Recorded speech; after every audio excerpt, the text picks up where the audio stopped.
What's up guys, I'm GamerMD83 and I wanted to make this video to explain a few book references in The Witcher 3 Wild Hunt, especially the opening cinematic and the prologue. It was very exciting to me to see how many references I spotted from Last Wish, Sword of Destiny, and Blood of Elves in just the beginning. But for those of you that haven't read the books, don't feel left out. A lot of these references weren't crucial for the story because CD Projekt Red does a pretty good job of explaining what is important to know through dialogues or readable items. So this will hopefully just shine some light and give you a bit of background on some of these characters. So let's begin. In this opening cinematic, we see a bloody battle against Nilfgaard. Three important characters are presented here: Geralt, Vesemir, and Yennefer. Geralt is obviously the protagonist of the game and is said to be one of the most legendary witchers of the Wolf School.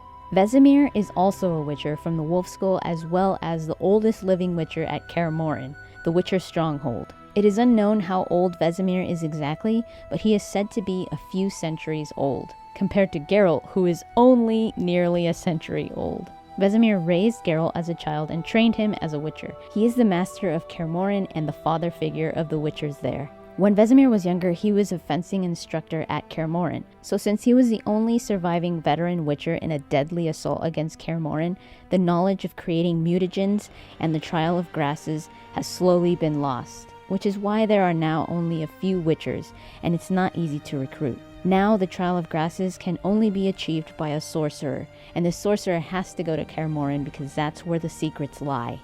Yennefer, Geralt's one true love. For years they have been on and off in a very rocky relationship, but Yen, as Geralt affectionately calls her, will always be the one. No matter how many women Geralt has been with, his heart belongs to her. I believe that Geralt and Yennefer have a very rocky relationship because in the book Last Wish, Geralt wishes something unknown to a genie. All that is known is that he wished something tying himself to Yennefer. I believe it had to do with their destinies. Neither can be without the other, but it is said, be careful what you wish for. So here we see Geralt and Vesemir searching for Yennefer for reasons we'll later find out. Why Yennefer is on this battlefield, I'm not sure, but it seems like she was caught in the battle since she's kind of fleeing. But it's not rare to see sorcerers and sorceresses fighting in war. Yennefer was part of a bloody battle in the first war against Nilfgaard, known as the Battle of Sodden Hill, also known as Mage Hill, Kite Hill, or the Hill of the 14, where 14 sorcerers and sorceresses died a bloody death defending against Nilfgaard. Triss Merigold was believed to be one of these 14. Her red hair had been completely burned off, and it was what identified her, so they believed that she was among the corpses. But she was taken to safety by Yennefer and other mages. Yennefer had been blinded in this fight, but later fixed that with magic. This crow, or kestrel, or raven, whatever you want to call it, was magically created by Yennefer. She created these crows in a short story, A Shard of Ice, in the Sword of Destiny. In this story, she makes two crows, one for Geralt and the other one for another sorcerer she knew for a very long time, who she also considered to love very dearly. She was supposed to choose who she would stay with out of the two, but ended up leaving instead. The crows gave both men their answers. In this story, Yennefer says that she is the Queen of Winter, an elven legend, traveling across the country through a blizzard on a sleigh drawn by white horses. She sows hard, sharp, tiny shards of ice as she goes, and woe betide he should one of these shards pierce his eye or his heart, that someone is lost forever. Nothing will be able to cheer him. All that is not pure white of snow will become for him ugly, hateful, and disgusting. He will not know peace, and forsaking all, will follow the queen in pursuit of his dream and his love. Of course, he will never find it and will die of sorrow. To this, Geralt says it's not a legend. It's a beautiful way to describe the terrible phenomenon known as the Wild Hunt, a curse. When the hunt passes, people irrationally and insanely feel the urge to follow it. He has been offered a lot of gold to end the curse, but he never took it because nothing can stand against the Wild Hunt. This is Kaer Morhen, the Witcher stronghold. Here we get to see a little bit of Yennefer's personality. She is beautiful, enchanting, and fierce. You promised Ciri you'd train with her. So I don't end up repeating myself. If you don't know who Ciri is, please check out my other videos where I talk about how Ciri ended up in Kaer Morhen and under the instruction of the Witchers. The same goes for Yennefer. Yennefer is an extremely powerful sorceress and is Triss Merigold's best friend. She is a lot older than she looks. Sorcerers and sorceresses can hinder their aging process, even their looks, with magic. This is not an illusion, it is actual physical changes. If you look around the room here, you find a few references to the books. Yennefer always dresses in black and white. Geralt loves to watch her comb her hair. Yennefer loves apple juice. She only wears silver, not gold. She smells of lilacs and gooseberries. Smell is a huge thing for Geralt and many Witchers, since their senses are enhanced. So if you see a lot of references to smell in the game, that's why.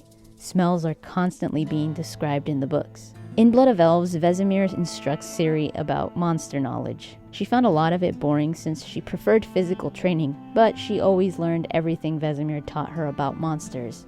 Here we see Ciri training on what I thought was the comb, but it turns out it's actually the pendulum. Both are used as rigorous training exercises for Witchers. It's not seen here, but along with the Witchers, Ciri was also trained by Triss and later Yennefer. She also went to learn history at the Temple of Melitele with Mother Neneka. Here Ciri is being trained by the Witchers, but does not go through the Witcher mutations. And since Ciri is what is called a medium or a source, she cannot use signs. She's only being trained in sword fighting and in monster knowledge. Later the sorceresses try to keep her magic under control and her safe from these dangerous powers that she inherited from her mother, Pavita. With a flip? What do you think? This is a quote directly taken from Blood of Elves. To avoid confusion, white hair is not typical in Witchers. Geralt's hair lost pigment through a very tough mutation process. Vesemir's hair is gray because of aging, and Ciri's hair is naturally an ashen blonde. And here, much to my surprise and joy, we see two other Witchers of the Wolf School, Eskel and Lambert. Eskel is most likely out of all the Witchers the closest to Geralt. They are truly like brothers and grew up training together. And if it wasn't for Geralt's white hair, they are even said to look very similar. Eskel may look menacing because of his size and the ugly scar on his face, but he's a pretty nice guy, unlike Lambert, who is the most ill-tempered of the group. Then the Wild Hunt appears. When Geralt is explaining his dream to Vesemir, he says that in the past when he dreamed of Ciri, it usually meant she was in danger.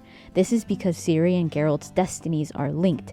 Destiny always finds a way to reunite them, and when they're not together, Geralt can sometimes sense her in his dreams. The stuffed unicorn was one of Yennefer's favorite places to make love with Geralt. Geralt, on the other hand, hated it. In A Shard of Ice, Geralt recalls falling off it while in the act a few times. Also, if you read the letter in your inventory, it starts with Dear Friend. This was pretty funny to book readers because in Blood of Elves, Geralt writes a letter to Yennefer telling her about Ciri. They hadn't seen each other in a while, so it took Geralt a while to decide how to start the letter. So he decided to go with Dear Friend. In Yennefer's response, she constantly makes fun of this by sarcastically repeating that he's her dearest friend. This makes Geralt feel extremely foolish and embarrassed for choosing to address her as such, when in fact, she is so much more than that. So that's pretty much it. There are obviously more things that tie to the books and previous games, but a lot of it is explained well in the game. I just wanted to cover some things that were just referenced without much explanation in order to give you guys a better understanding of the setup and background of some of these characters. I'm not too far into the game, but if later on I spot other things that discreetly tie to the books, I'll make another video like this. So let me know in the comments down below which is your favorite Witcher. If you don't know anything about them, that's fine. Just who do you think looks cooler? Eskel, Lambert, Geralt, or Vesemir. For me personally, I loved seeing Eskel, but I've always had a soft spot for Vesemir. I just always want to give him a big ol' hug. Especially if you know him from the books. He's actually really affectionate, like when he sees Triss. I think Triss calls him like grandfather or something like that. And he gives her big bear hugs and stuff. It's so cute. So on a side note, please keep in mind I haven't read all the books, so I don't know absolutely everything, but I'll do my best. Thank you so much for watching, and I'll talk to you guys later.